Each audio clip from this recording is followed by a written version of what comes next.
This video is sponsored by BetterHelp.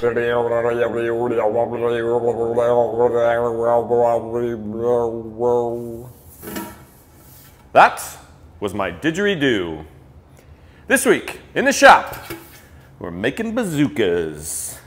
I'm just kidding. We're installing our dust collection system from Oneida. So we're gonna put up new ducting, we're gonna put up the dust collection system, and we're gonna tell you why we chose this system over other systems. So,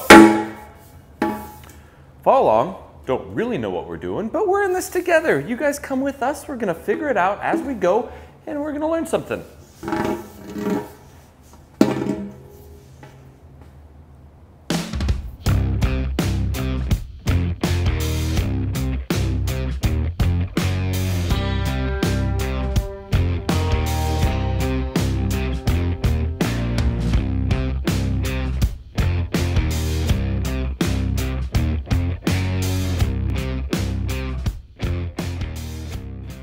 Now let me start off with saying, because I know you're going to ask, no, this video is not sponsored by Oneida.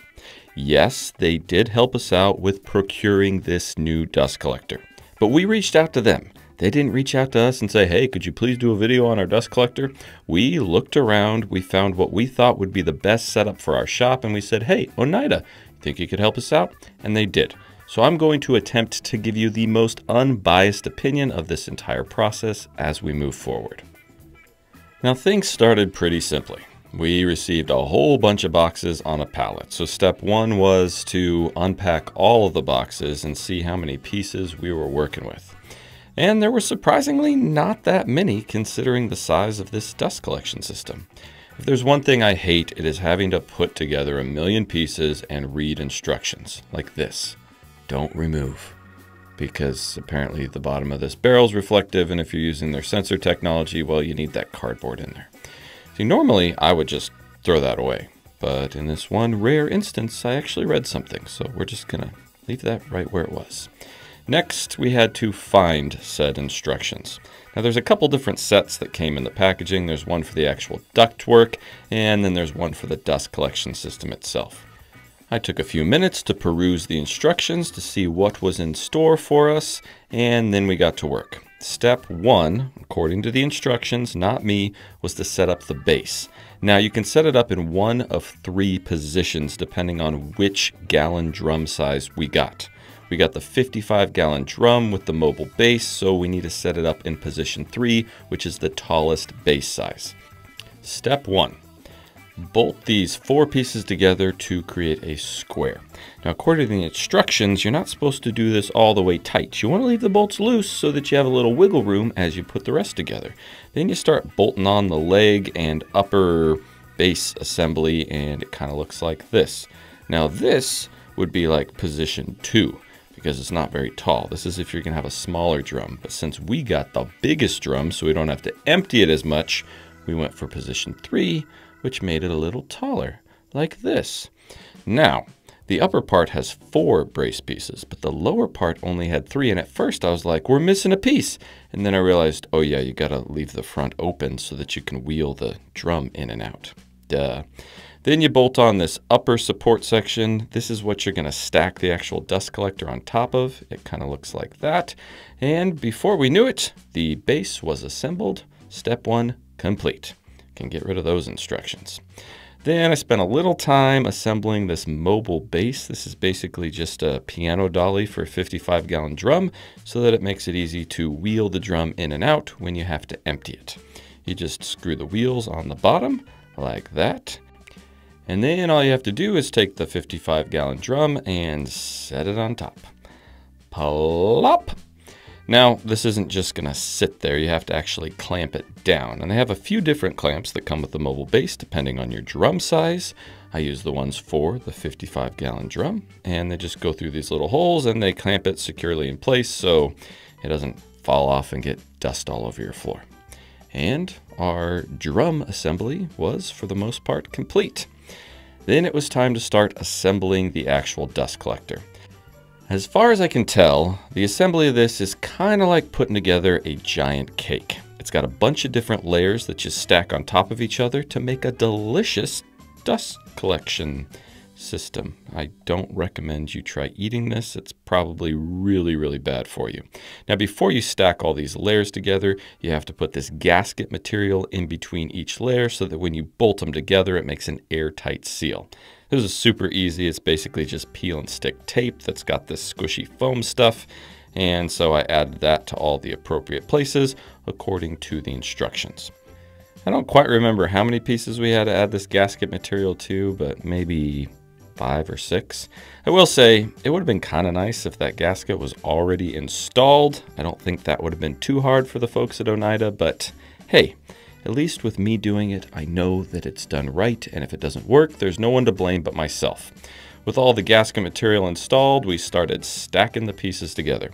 First, you put this giant cone, or witch's hat, as I like to call it, through the top, pointed down, and then you stick this cyclone doohickey on top of that. You bolt those two together, also bolting it to the base that we already assembled. Then you take this giant disc thingy-ma-what's-it, and you stick that on top of those other 2 pieces that you just assembled. Now, you got to get on a ladder and reach inside this thing so you can bolt it together through the inside. But that wasn't too difficult. Now, the motor for the entire dust collector is ridiculously heavy, which is both a good thing and a bad thing. I mean, it's good because it means it's probably well made. It's bad because you got to hoist it up on a ladder and then you got to get it in the right position. So I highly recommend that you do this with a friend, neighbor, wife, large child. Just don't try and do it all on your lonesome, because if you drop this thing, well, the game's over. You're probably going to break it and you're going to have to get a new one.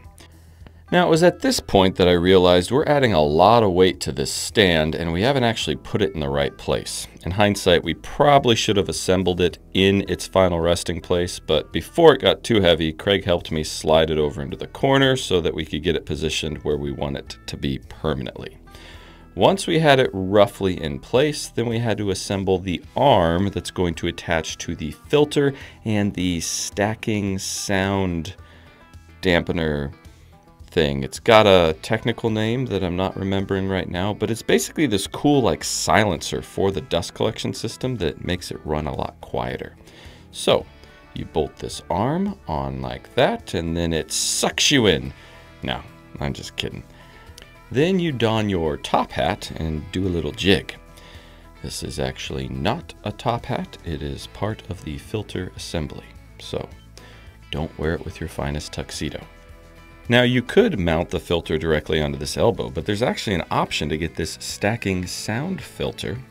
I think I actually called it the right thing that time, and it helps reduce the noise. So next, you mount the stacking sound filter to the elbow using some of these J-hooks. You just tighten them down with the little finger knobs, and that thing is installed. Then you use these other little clips, and you mount the filter on the bottom of that.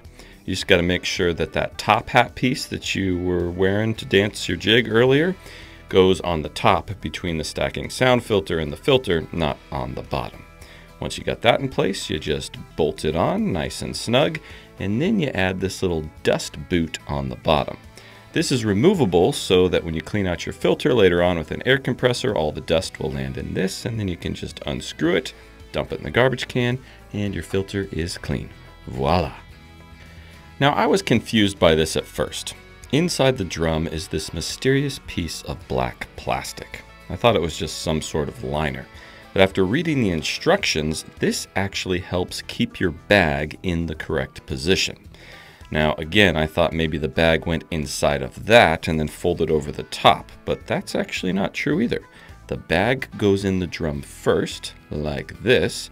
Then you bolt that plastic sheet thing together to make a cylinder, and then that goes inside the bag.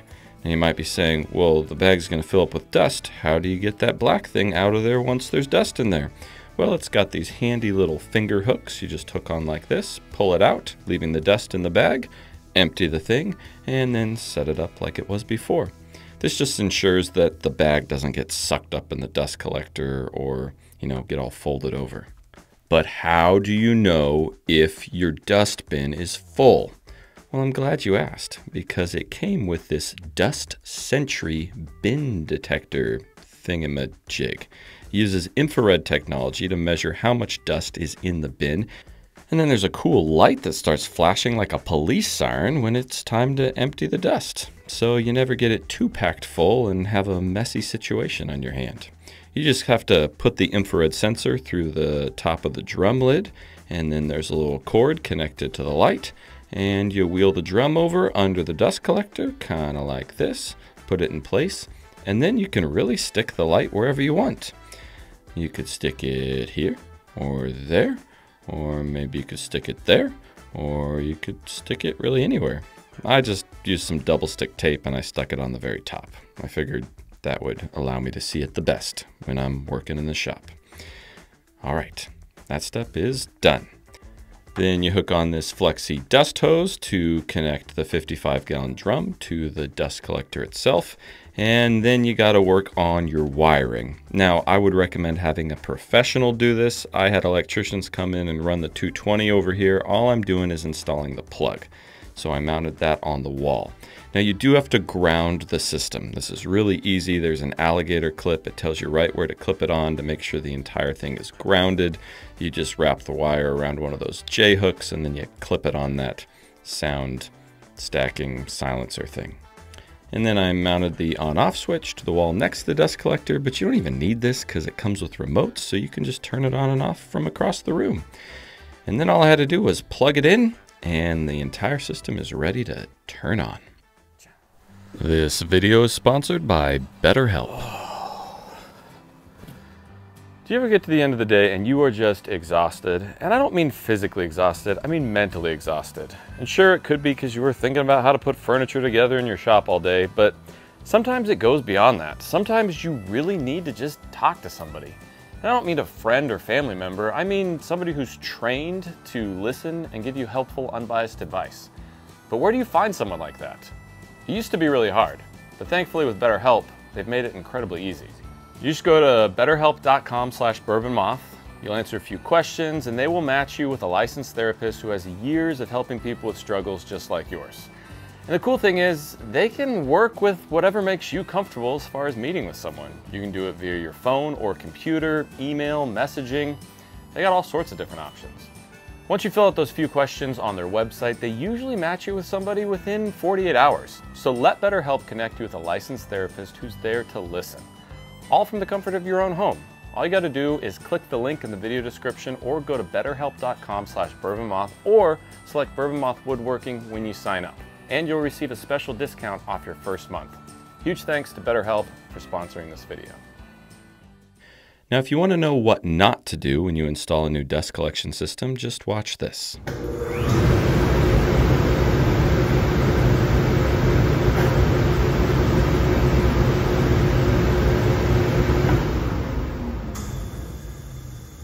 Yes, that was me almost getting my hand sucked into that spinning turbine, and that probably would have been it for my hand, so don't do that. With our dust collection system installed, now it was time to start working on our NordFab ducting. Now, I know that this NordFab stuff is kind of expensive, but let me tell you right now, if you can swing it, it is totally worth the investment because it is so stinking easy to install and rearrange if you ever change the layout of your shop. Oneida helped us with an initial layout for the ducting, so we had that to go off of. We laid out all of our pieces, and then the cool thing about this system is they all just clamp together with these easy to use clamps. You don't really have to screw anything or tape anything. Although now that I mention that, the first thing I'm going to show in this installation process is me screwing and taping something. But it's just this first piece. You use some self-tapping screws to mount it right in the dust collector, kind of like this, and then you use some foil tape to seal all up around the outside. But I promise, that's the only screwing and taping that is required. Well, sure, I mean, you gotta screw the hangers to the ceiling to hold the ducting up close to the roof, but I mean, that's not technically the ducting. You don't have to screw the ducting together after this one step. You just use these little pressure clamps and bloop, hooked on nice and tight. Oh, Dr. Leo Bourbon, I'm sailing! Name that movie. I dare you. Once we had our first little elbow on coming out from the dust collector, well, then we hooked on this little extender to go up towards the ceiling, and then I tried to hook on another little extender and then another elbow, but then I realized that that was too tall, so we're gonna have to make a custom one. Now, the cool thing about the system is that's really easy. You just take a length of pipe like this. I used this little rubber O-ring to trace a nice circle around the outside, and then you can cut it to length. You just take a drill a hole to get started right through the outside like that, and then using a jigsaw with a metal cutting blade, you can just cut all the way around the perimeter following that Sharpie line until you've cut off a nice custom size piece. I like to hit the cut end with a file so I don't slice my hand open while I'm handling it. And then that cut piece should slide right into this little extender piece, kind of like this. And then you just roll that rubber O-ring down next to the lip on the extender and you add a clamp, boom, installed, exactly the right height, and you're ready to move on. We just kept adding pieces following our schematic, working our way across the room, and pretty soon it was starting to take shape. Now I'm gonna break your heart. This isn't magic ducting that defies gravity. It's not going to hang in midair on its own, so you have to do something to mount it to the ceiling. You can buy these cool cable connector things with a little loop on the end, and they actually sent us some from Oneida. But the thing I don't like about those is you have to hang the ducting farther off the ceiling in order for those to work. I prefer to get some metal strapping in the plumbing department at any big box store, and you can just hang it at whatever height you want with that strapping. So that's kind of what we did. We ran our first line and we put a blast gate up on the end there just to keep it sealed. Eventually we'll come back and we'll add more lines to connect to our tools, but we don't have those yet, so we're just going to have to stop there for now. Then we started working on our line that we're going to run over next to the garbage can that will hook to a floor sweep. I've never had a floor sweep in my shop, so I'm pretty excited. And if you're new to dust collection and you're like, what the heck is a floor sweep? Well, it's literally telling you what it is in the name. It's for sweeping the floor. It's kind of like a dustpan on steroids. Instead of you having to hold it there and then, sweep a million times, it's just permanently there, and when you turn the dust collector on, you just sweep everything into the floor sweep, and it sucks it up. It's like magic. So we ran a pipe down the wall, added another blast gate over there, cut some more custom pieces to the right length, and hooked everything together with those nice clamps. Easy peasy, lemon squeezy. This dust collector's kind of breezy. Once that was installed, it was time to turn on the dust collector and see how it sucked. Wowzers. Look at those dust chips just flying up there. This is going to be pretty handy when it's time for Craig to sweep the floor. I kid. I'll sweep the floor too. Sometimes. Gotta say, pretty happy.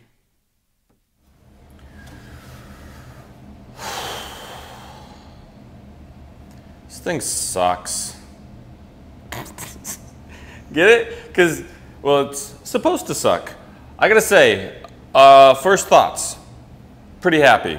Assembly was a breeze.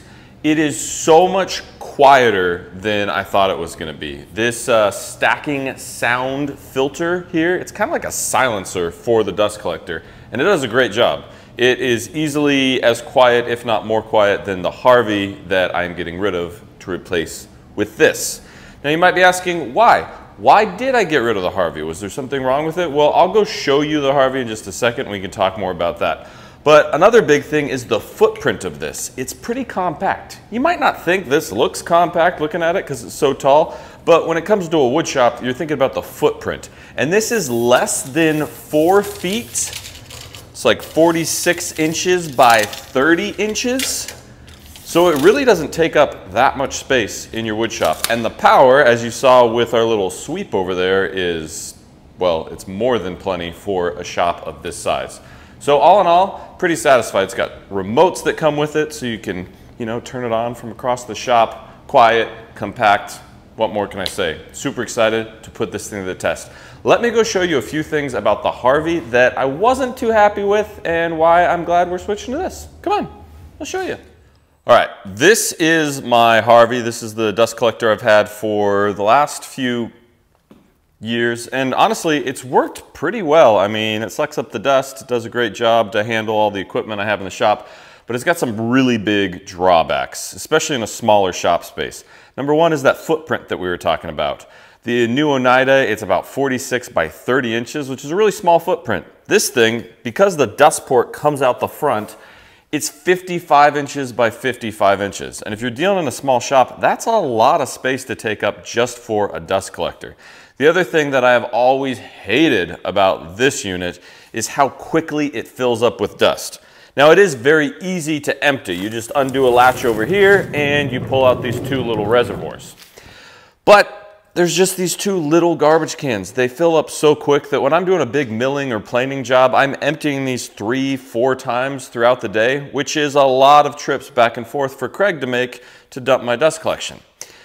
With a new Oneida, it's got a 55-gallon drum, so that's gonna take much longer for that thing to fill up, which means less trips for Craig to the dust pile. All in all, I think it's gonna be a better setup for me. Well, we are one step closer to getting this shop set up, and that was a big step. Dust collection is so important. If you're looking for a great dust collector in your shop, I think this is a good one, but time will tell. We're still gonna do a lot more in here. We gotta hook up all of our machinery, table saw, joiner, planer, bandsaw, all that stuff. So stick with us in the coming weeks and months as we continue to get this shop space set up and functional. And then we're gonna actually have to build something in here eventually. We're showing a bunch of behind the scenes footage on this whole process over on Patreon as well. So if you're not signed up on Patreon, we'll click the link down in the description. Sign up, we'd love to have you over there. We're heading to Germany in a few weeks for our next patron build, which we do twice a year. And you could win that if you're a patron. You could win a chance for us to come out to your shop. We build something with you. Have a little fun. Go on some adventures. Hope we come back from Germany. They don't have speed limits over there. Wish us luck.